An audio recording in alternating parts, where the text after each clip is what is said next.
Salut les amis, on se retrouve aujourd'hui pour un nouvel épisode de Iloutol.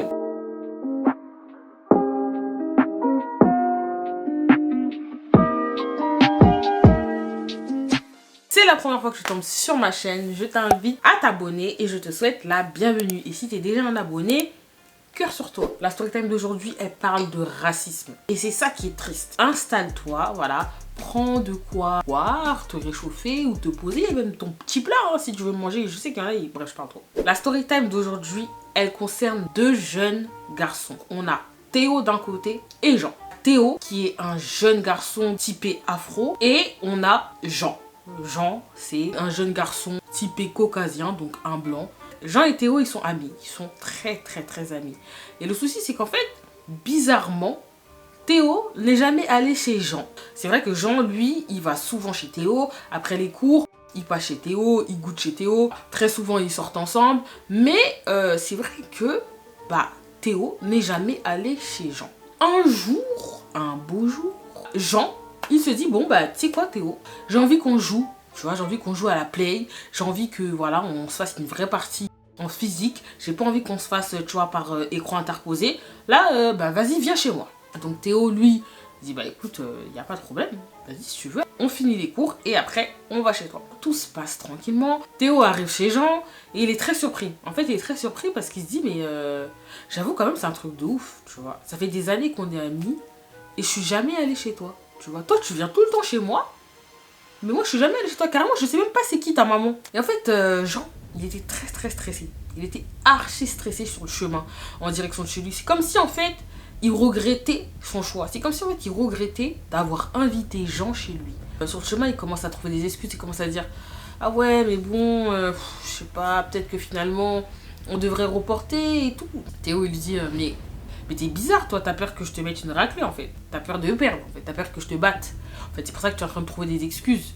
Comment ça, t'es fatigué? Comment ça? Ils arrivent chez Jean, ils poussent un premier portail, un deuxième portail, et ils arrivent dans une super belle maison. Comme des jeunes adolescents, ils jettent leur sac dans le salon, ils courent direction à la chambre de Jean, et ils commencent à jouer à la play. Ils jouent 1 heure, 2 heures, ils jouent à la play, etc. À un moment donné, on entend un bruit en bas. En fait, on entend comme un bruit de clé, en fait, de quelqu'un qui est en train de rentrer dans la maison. Et bizarrement, Jean, il commence à paniquer. Genre, Jean, il commence à avoir chaud. Il commence à se dire, ouais, bon, c'est bon, là, je pense qu'on a assez joué. Tu devrais peut-être rentrer chez toi et tout, tu vois.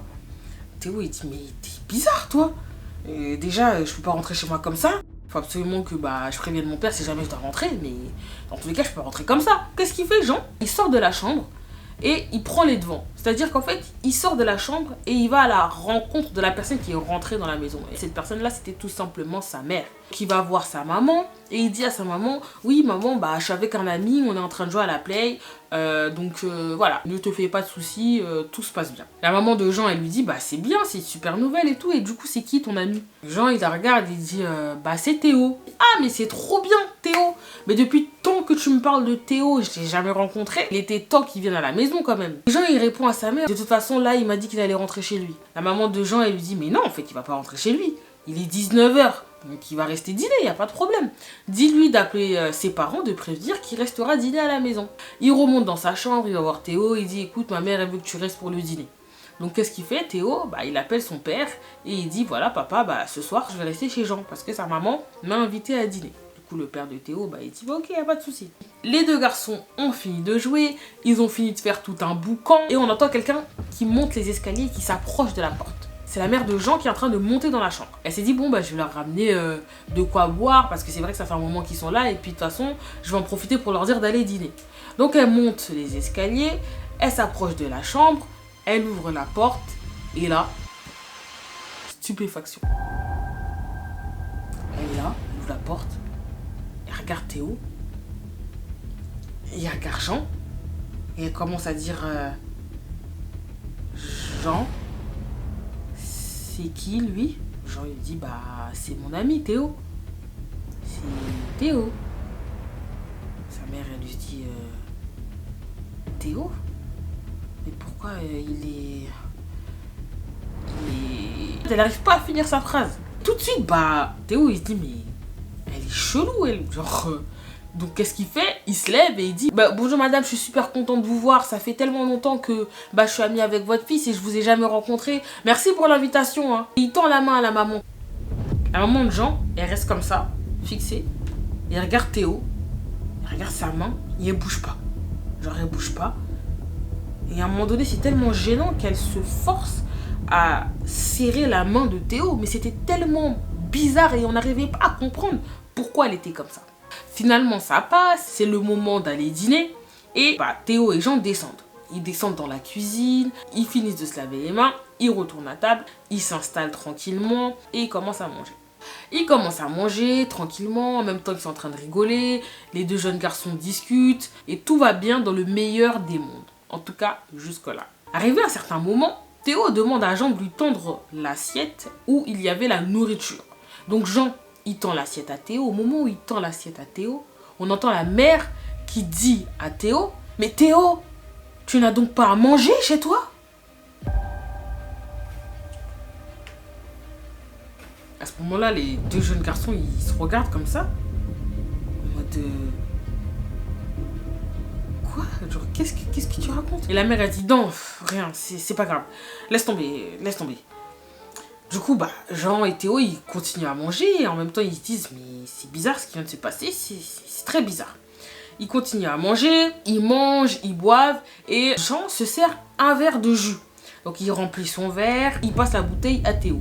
Et Théo s'aperçoit que dans la bouteille, il y a juste un fond de jus. Donc, qu'est-ce qu'il fait? Logiquement, il prend le fond de jus et il remplit son verre. Dès qu'il remplit son verre, la maman de Jean se met à péter un câble. Genre, elle pète un câble. Elle dit, mais c'est pas possible! Tu souffres de la famine ou quoi? Pourquoi est-ce que t'as fini le jus? Et là, Jean, il rétorque, il dit, mais maman, mais qu'est-ce qui t'arrive? Pourquoi tu lui parles comme ça? Sa mère, elle lui dit, écoute Jean, je connais très bien les enfants comme ça, d'accord? Ils n'ont jamais assez mangé, tu comprends? La scène, elle devient surréaliste en fait. Parce que là, c'est pas juste des propos ambigus. C'est clairement du gros racisme. À ce moment-là, Théo, lui, il est archi blessé dans son être. Mais il aime tellement son meilleur pote qu'il se retient d'insulter la maman de son meilleur ami. Donc qu'est-ce qu'il fait? Théo, il décide de prendre sur lui. Il dit, excusez-moi madame. Ils finissent le repas, ils vont s'asseoir dans le salon pour regarder un peu la télé. Et Théo décide d'aborder un sujet dont ils avaient déjà parlé avec Jean. Il commence à parler à Jean et il dit, ouais Jean, dis-moi, ton problème d'ordinateur, ça s'est réglé ou pas? Parce que c'est vrai qu'on doit rendre l'exposé la semaine prochaine et je sais toujours pas si ça s'est arrangé, histoire que je puisse savoir comment est-ce qu'on va s'organiser. Écoute, non, tu sais, j'ai toujours pas d'ordinateur, mais je pense qu'on ira à la médiathèque. Comme ça, on pourra faire nos recherches sur l'ordinateur qui est disponible là-bas. Théo, il regarde Jean comme ça et il lui dit... Ok, d'accord, il n'y a pas de souci. De toute façon, si tu veux, tu peux venir chez moi, il n'y a pas de problème. Au moment où il termine sa phrase, la maman de Jean, elle rentre dans la pièce et elle pète un câble. Elle dit, écoute-moi bien, toi. Mon fils n'ira jamais chez toi. Pourquoi? Pourquoi faire? Pour qu'il voit des enfants courir partout? Pour qu'il y ait des cris et du vacarme? Mon enfant n'a pas besoin de ça. Je comprends mieux. Pourquoi est-ce que maintenant, il a des notes qui chutent? Théo choqué. Jean choqué. Ils regardent tous la maman, mais comme une malade. Ils se disent, mais c'est pas possible. Jean, il est choqué de sa propre mère. Il se dit, mais je savais même pas qu'elle était aussi raciste que ça. Je savais qu'elle avait des petits propos parfois qui pouvaient un peu dépasser les limites. Mais là, de là, Théo, il se lève. Il se lève. Franchement, il se lève. Il est fâché. Et il dit à la maman de Jean, vous savez quoi, y a pas de problème. Il n'y a pas de problème. Je sens que je ne suis pas le bienvenu ici. D'accord? Je vais rentrer chez moi, Jean, ok? Je pense que c'est préférable pour tout le monde que je rentre chez moi.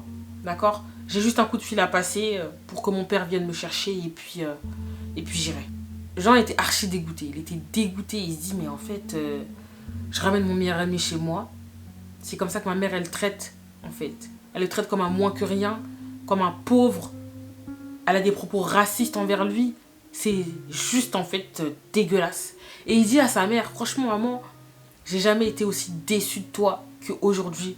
Aujourd'hui, j'ai pu voir une facette de toi qui me dégoûte. Et sache que je ne serai jamais comme toi. Pendant ce temps-là, Théo appelle son père. Il appelle son père et il dit, écoute, papa, j'aimerais que tu viennes me chercher, que tu me ramènes à la maison, d'accord? Oui, je sais que je t'avais dit que je restais la soirée chez Jean, je préférerais que tu me récupères. Son père, il dit, écoute mon fils, il n'y a pas de souci. Théo demande à son ami Jean, est-ce qu'il n'aurait pas des toilettes pour qu'il puisse aller aux toilettes juste avant de rentrer chez lui. Jean explique à Théo que pour aller aux toilettes, il fallait tout simplement monter les escaliers et tourner à gauche. De là, Théo monte les escaliers, effectivement, mais au lieu de tourner à droite, il tourne à gauche. Et en fait, il tourne à gauche et il tombe directement dans la chambre de Théo. Il rentre tout doucement dans la chambre de Théo. Il ouvre son placard, il commence à observer et à regarder ce qu'il y a. Il regarde autour de lui et d'un coup, la mère de Jean arrive. Elle lui dit « Ah! Enfin, je t'ai eu. Je t'ai eu, je t'ai attrapé. La main dans le sac. La main dans le sac. Jean! Jean! Viens voir ton meilleur ami. Ton meilleur ami est en train de te voler. » Elle le prend, elle le tire, elle le sort de chez elle. Elle lui dit, espèce de voleur, tu n'as pas honte de venir voler sous mon toit? Tu ne fréquenteras plus jamais mon fils. Je savais que j'avais raison. Tout ce que je pensais, c'était justifié.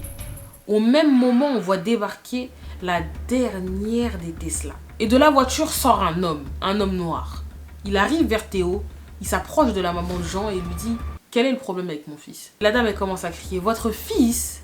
Elle regarde la voiture, elle regarde le papa, elle regarde Théo, elle dit « C'est votre fils et c'est votre voiture ?»